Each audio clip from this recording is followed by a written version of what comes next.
কাজ কি? শাওয়াল মাস, প্রথম কাজ হচ্ছে ঈদের পরে আপনার 6টা রোজা আছে শাওয়াল মাসে। খেয়াল করেন আল্লাহ রাসূল সাল্লাল্লাহু আলাইহি ওয়াসাল্লাম কি বলছেন। আল্লাহ নবী সাল্লাল্লাহু আলাইহি ওয়াসাল্লাম বলছেন, মান সামা রমাদানা সুম্মা আতবাহু সিত্তাম মিন শাওয়াল, যে ব্যক্তি রমজান মাসে রোজা রাখলো এরপরে শাওয়ালের 6টা রোজা রাখলো, কাসিয়ামিদ দারি, সেই ব্যক্তি যেন একটা বছর পুরোটা বছরই রোজায় কাটিয়ে দিল। রোজা মাত্র কয়টা? আরো জোরে, পেছনে মানুষ জোর হলো না। 6টা রোজা যে ব্যক্তি রাখবে 360 দিন রোজা রাখার সওয়াব আপনার আমলনামায়, ওই ব্যক্তির আমলনামায় লিখে দিবেন কে? হুজুর কিভাবে 1 বছর রোজা রাখার প্রমাণটা দেন? প্রমাণ দেন, আল্লাহ রাব্বুল আলামিন কোরআনুল কারীমের মধ্যে বলছেন, মান জাবিল হাসানাতি ফালাহু আশরু আমসালিহা। আপনি যত ভালো কাজ দুনিয়ার জিন্দেগিতে করবেন, ভালো কাজ করলে আল্লাহ তাআলা কখনো একটা সওয়াব দিবেন না, ওই ভালো কাজের বদলা হিসেবে আল্লাহ সওয়াব দিবেন 10টা। আরো জোরে কোন? কয়টা সওয়াব? মানে 1 টাকা দান করলে কয় টাকা? 1 রাকাত নামাজ পড়লে কয় রাকাতে?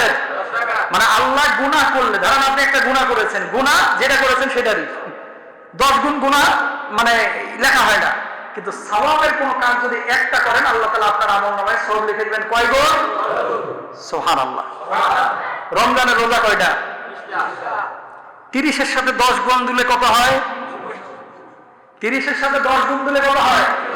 300। 200 বলেন না, 30 এর সাথে 10 গুণ দিলে হয় 300। চন্দ্র মাসের হিসাবে 360 দিন, আর ইংরেজি মাসের হিসাবে 365 দিনে কয় বছর?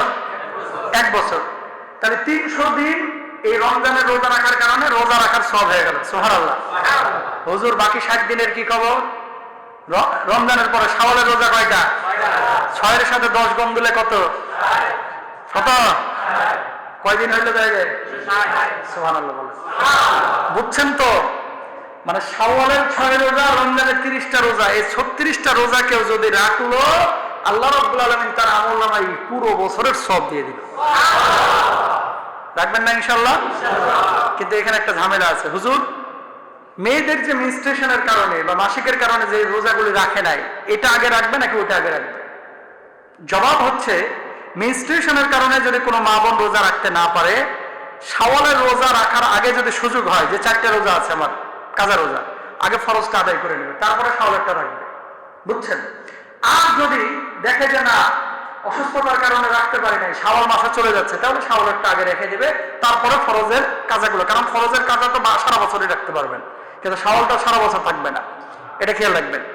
পুরুষদেরকে একটা কথা বলি, আপনারা ঈদের ছুটি থেকে আসার পরে রোজাগুলো শুরু করে দেবেন, কারণ ঈদের ছুটিতে অনেকে বললেও লাভ হয় না, কারণ ছুটি কাটাইতে গেছে হুজুর না খেয়ে কিভাবে থাকি।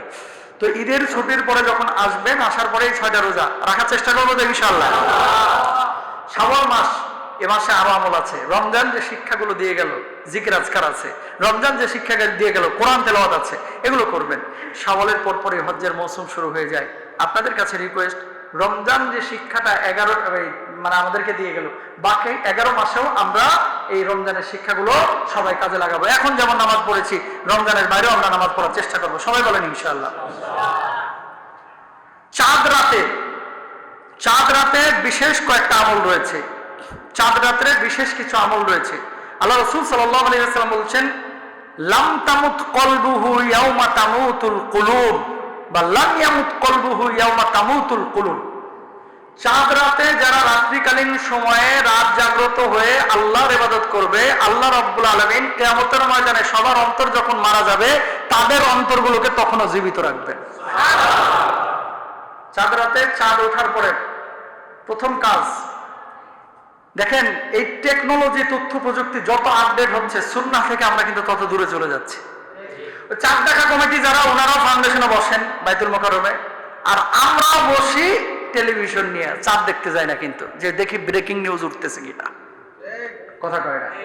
অথচ নবীজির সুন্নাহ হচ্ছে চাঁদ দেখা, এটা কি নবীজির সুন্নাহ। যাদের উঁচু বিল্ডিং আছে 5 তলা 6 তলা, ওই চাঁদ রাতে আপনারা ছাদের দরজা খুলে দেন, দরকার হয়। যারা চাঁদ দেখতে চায় একটু সুযোগ দেন ভাড়াটিয়াদের, যে উপরে উঠে চাঁদ দেখো, এটা নবীজির বড় সুন্নাহ।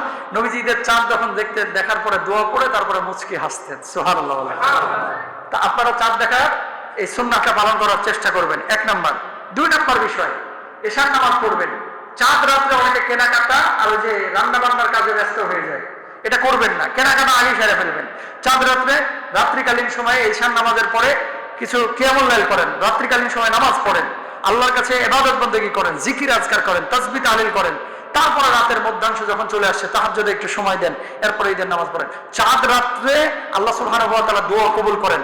হাদিসের মধ্যে যে সমস্ত রাতগুলোতে দোয়া কবুল হয় বলা হয়েছে, 1 নম্বর রজবের প্রথম রাত, 2 নম্বর শাওয়ালের রাত, 3 নম্বর হচ্ছে জিলহজ্জের রাত, 4 নম্বর হচ্ছে শবে কদর শবে বরাতের রাত, হ্যাঁ, তারপর হচ্ছে এই যে চাঁদ রাত। এই সমস্ত রাতগুলোতে কি হয়, আল্লাহ সুবহানাহু ওয়া তাআলা দোয়া কবুল করে থাকেন। তো চাঁদ রাত্রে আপনারা অনেকেই ঘোরাফেরা করে আপনারা সময় কাটায় দেন, এরকম যেন না হয়। চাঁদ রাতটাকে আপনারা গান বাজনায় কাটাবেন না। আব্দুল্লাহ ইবনে ওমর রাদিয়াল্লাহু তাআলা বর্ণনা করেছেন, যে ব্যক্তি জুমার রাত, রজব মাসের প্রথম রাত, অর্ধ শাবানের রাত এবং 2 ঈদের রাত সহ এই 5 রাত্রে যে কোনো দোয়া করবে, সে রাত্রে কোনো দোয়াই ফিরিয়ে দিবে না, আল্লাহ তাআলা তার প্রত্যেকটা দোয়া কবুল করবে। তার মানে চাঁদ রাতটা হচ্ছে শুধু গান শোনার রাত না, এটা কিসের রাত? দোয়ার রাত। আল্লাহর কাছে যত চাওয়া আছে সব চাওয়াগুলো পেশ করবেন ইনশাআল্লাহ, বলেন ইনশাআল্লাহ। এরপরে এ রাত্রে যেহেতু দোয়া ফেরত দেওয়া হয় না, এ রাত্রে বান্দাদের জন্য, যারা আল্লাহকে ডাকে তাদের জন্য জান্নাতকে ওয়াজিব করে দেওয়া হয়, সুবহানাল্লাহ। সুতরাং চাঁদ রাত্রে আমরা এই কাজগুলো করব। সর্বশেষ যে বিষয়টা, একটা প্রশ্ন, সেটা হচ্ছে টিউব মেহেদি বাজারে থেকে নিয়ে কেউ যদি হাতে দেয়, ওই টিউব মেহেদি হাতে নিয়ে নামাজ পড়া অথবা ঈদের জামাতে যাওয়া যাবে কিনা? এটা পুরুষরাও অনেকে আপনারা দেন, নারীরাও অনেকে দেয়। পাতার মেহেদি এটা আপনি দাড়িতে দিতে পারেন, চুলে দিতে পারেন, নবীজি দিয়েছেন, এটা সুন্নাহ। যদি হাতে মাখেন, এই দাড়িতে মাখেন, চুলে মাখেন, এটা সুন্নাহ। হাতে যদি দেন জায়েজ আছে, তবে মেয়েদের, পুরুষরা নারীদের কোনো সাজসজ্জা গ্রহণ করবেন না। মেহেদি দেওয়া হাতে, পায়ে, এগুলো জায়েজ আছে। বলবেন যে হুজুর রাসূল সাল্লাল্লাহু আলাইহি ওয়াসাল্লাম তো দাড়িতে দিয়েছে মেহেদি, আমরা পায়ে দিব কিভাবে? তো নবীজি তো তেল মাখছে, ওই তেল আবার আপনি খান কে? বোঝেন নাই কথা? নবীজি তেল মাখছে না, ওই তেল তো আপনি খান, গায়েও মাখেন। আসলে এটা বিষয় না। নবীজি মেহেদি মেখেছেন দাড়িতে, চুলে, আপনি হাতে পায়ে দিতে পারেন, তবে মেয়ে হতে হবে। আপনার মা বোন মেয়ে এরা দিতে পারবে। আর মেয়েদের কোনো সাজসজ্জা ছেলেরা যাতে করে গ্রহণ না করে, কারণ মেয়েদের এটা নেচার। ছেলেরা সাধারণত হাতে মেহেদি কমই দেয়, উপমহাদেশে কিছু মানুষ দেয়, আরব বিশ্বে কোনো ছেলেকে পাবেন না হাতে মেহেদি দিতে। মিশরে, আফ্রিকায় কিছু অংশ পাবেন, কিন্তু আরবের কাউকে পাবেন না, কারণ এটা মেয়েদের সাজসজ্জার মনে করে। এখন আসেন টিউব মেহেদি বাজারে যেগুলো আছে, 2 রকমের টিউব মেহেদি আছে। একটা মেহেদি হাতে দেওয়ার পরে ছেলে হোক মেয়ে হোক, হাতের চামড়ায় পানি পৌঁছাইতে বাধা দেয়, মোটা প্রলেপ পড়ে গেছে, চামড়ায় পানি পৌঁছাচ্ছে না, তাহলে কিন্তু নামাজ হবে না। তবে বাজারের অধিকাংশ টিউব মেহেদি এগুলো পাতলা, মানে চামড়ায় পানি পৌঁছাইতে কোনো সমস্যা করে না। সুতরাং এগুলো দিয়ে নামাজ পড়া যাবে, এগুলো দিয়ে নামাজ পড়তে কোনো সমস্যা হবে না, ঈদগাহেও আসা যাবে। তবে পুরুষরা এই ধরনের মেহেদি ব্যবহার করবেন না, মেয়েদের সাজসজ্জা মেয়েরা করুক। আর মেহেদি উৎসব নামে যে আয়োজনগুলো হয় বিভিন্ন ক্ষেত্রে, ছেলেরা মেয়েদের হাতে ডিজাইন করে দেয়, মেয়েরা ছেলেদের হাতে ডিজাইন করে দেয়, এই সমস্ত জিনিসগুলো ইসলাম পছন্দ করে না। আল্লাহ তাআলা আমাদের সবাইকে বোঝার তৌফিক দান করুন। হাযা মা ইনদি ওয়া আলহামদুলিল্লাহ আলাইহি তাওয়াক্কালতু ওয়া ইলাইহি উনীব ওয়া আখিরু দাওয়ানা আলহামদুলিল্লাহি রাব্বিল আলামিন। আসসালামু আলাইকুম ওয়া রাহমাতুল্লাহি ওয়া বারাকাতুহু।